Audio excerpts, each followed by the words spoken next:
So hello friends, welcome back to another video in this channel. হয়তোবা আজকের এই ভিডিওটার কোয়ালিটি খুবই কম, কিন্তু এই ভিডিওটা কিন্তু আমাদের দৈনন্দিন জীবনে বিভিন্ন দিক দিয়ে সাহায্য করতে পারে আমাদের। বর্তমান দিনে দাঁড়িয়ে আমাদের বিভিন্ন সময়ে বিভিন্ন সমস্যার সম্মুখীন হতে হয় এবং সেই সমস্যাগুলোর সমাধানের ক্ষেত্রে অনেক ক্ষেত্রেই আমরা দেখে থাকি যে আমাদের হয়তো কোনো সরকারি দপ্তরে, কোনো স্থানে, ওটা স্কুল, কলেজ, থানা কিংবা post office, bank, BDO office, এই সমস্ত জায়গায় আমাদের চিঠি লিখে আমাদের একটা রিপ্রেজেন্টেশন ওদের কাছে পাঠাতে হয়। এর ফলে আমাদের বিভিন্ন সমস্যার সমাধানও খুব তাড়াতাড়ি হতে পারে, কিংবা আমরা আমাদের কোনো সমস্যার কথা তাদের সামনে উপস্থাপনা করতে পারি চিঠির মাধ্যমে। এবার এই চিঠিটা কিন্তু বেঙ্গলিতে লিখলেও কোনো অসুবিধা থাকে না, বাট একটা চিঠি একজন মানুষের রিপ্রেজেন্টেশন হিসেবে তখনই ভালোভাবে কাজ করবে যখন সেটা একটু মানে ভালোভাবে লেখা হবে। যদি আমরা ওই চিঠিটাকে মাধুর্যের সাথে ইংলিশে লিখতে পারি, কয়েকটা অল্প কথার মাধ্যমে আমার সমস্যাটাকে কোনো অফিসারের সামনে প্রেজেন্টেশন দিতে পারি ইংলিশে একটা চিঠি লেখার মাধ্যমে, তাহলে কিন্তু তিনি অনেক বেশি পরিমাণে অভিভূত হবেন। যেহেতু এখানে আমরা ডাইরেক্টলি যাচ্ছি না ওই অফিসারের সামনে, আমাদের চিঠিটাই আমার রিপ্রেজেন্টেশন হিসেবে ওখানে থাকছে। তো এটা যদি সাজানো গোছানো সুন্দর একটা হ্যান্ডরাইটিংয়ে সুন্দর কিছু শব্দের মধ্য দিয়ে হয়ে থাকে, তাহলে ওটা কিন্তু অনেকটা বেশি ইফেক্টিভ হয়ে থাকে। এর জন্য অনেকে যারা চিঠি লিখতে জানেন না ইংলিশে, তারা কি করেন না, কোনো শিক্ষিত ব্যক্তির কাছে গিয়ে বলেন যে আমার একটা চিঠি লিখে দেবেন তো বাবু, আমি ওখানে পাঠাবো। এবার তিনি হয়তো এর জন্য টাকাও নিতে পারেন, কিংবা তিনি বলতে পারেন হ্যাঁ আমার এখন কাজ নেই, আপনি পরে আসুন তো। সমস্ত মানুষের জীবনে ব্যস্ততা রয়েছে। এই জিনিসটা যদি আপনি নিজে লিখে নিতে পারেন, তাহলে কিন্তু এটা একটা আপনার একটা প্লাস পয়েন্ট হয়ে যাচ্ছে। এবার যারা জানেন না চিঠিটা কিভাবে লিখতে হবে, যেহেতু এটা একটা অফিসিয়াল লেটার, কি লিখবো না লিখবো, যদি ভুল হয় তাহলে কিন্তু সমস্যা হতে পারে। তো এর জন্য আজকে একটা চিঠি লিখে আপনাদের দেখাবো। ধরুন সাপোজ আপনার ফোন হারিয়ে গেছে। তো আপনি থানায় একটা চিঠি লিখে অফিসারকে জানাতে চান এবং এর বিষয়ে একটা এফআইআর করতে চান, বা একটা থানায় কিছু একটা কমপ্লেন করতে চান। তো সেই চিঠিটা কেমন হবে, কিভাবে ওটা লিখবো আমরা, কিভাবে সুন্দর অল্প কথার মাধ্যমে গুছিয়ে লিখবো। অ্যাকচুয়ালি চিঠি বা কোনো সংস্থায় সরকারি দপ্তরে যখন আমরা চিঠি পাঠাই, ওগুলো কিন্তু সব অফিসিয়াল লেটার হয়ে থাকে। ওখানে কিন্তু পরিবারের মতো আমরা এটা লিখতে পারি না যে আপনি কেমন আছেন, আমি ভালো আছি, তুমি কেমন আছো, এইসব বিষয় কিন্তু আমরা লিখতে পারি না। বেশি কিছু কথা থাকবে না, তার একটা মেন সাবজেক্ট থাকবে। সেই সাবজেক্টের উপর ডিপেন্ড করে একটা ফরম্যাট থাকবে, যেখানে হচ্ছে আমাদের বডি অফ দ্য লেটার হবে, এবং ওর মধ্যেই অল্প কথার মাধ্যমে আমার সমস্যা এবং আমি কি চাইছি এর সমাধান হিসেবে সমস্ত কিছু থাকবে, এবং লাস্টে ধন্যবাদ জানানো হবে। সম্পূর্ণটা ইংলিশে তোমাদের লিখে দেখাবো। অ্যাকচুয়ালি লিখে নিয়েছি আগে থেকে, যাতে ভিডিওটা লং না হয়।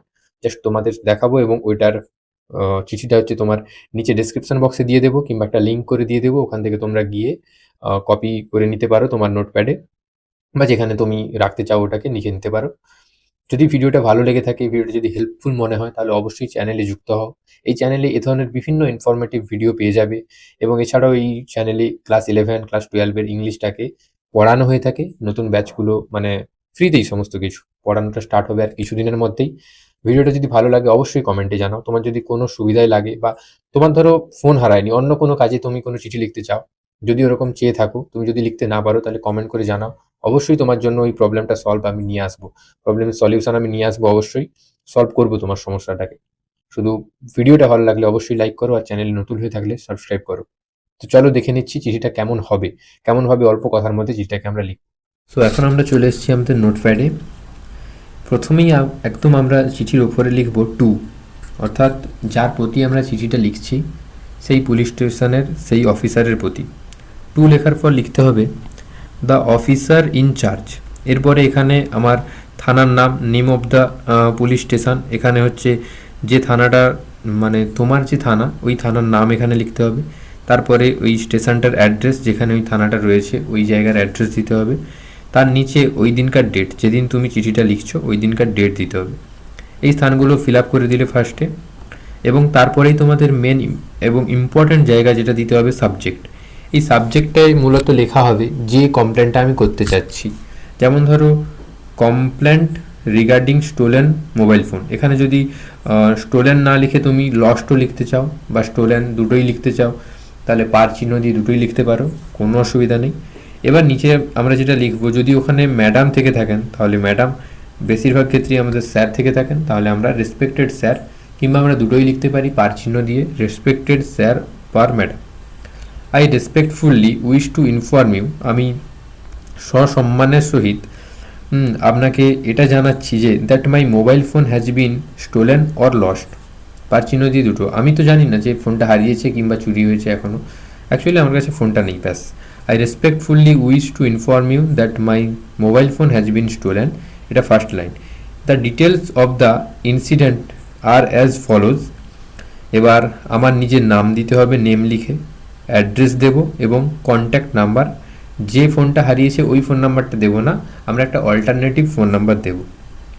এবং তার নিচেই আমরা ছোট করে লিখে দেব যে ফোনটা আমার হারিয়েছে ওই ফোনের ডিটেলস, মডেল, ফোনের যদি নাম জানা থাকে ওই মডেলটার নাম, যেমন ধরো আমার ফোন আইকিউ নিও 10R, তাহলে আমি এখানে লিখবো আইকিউ নিও 10R।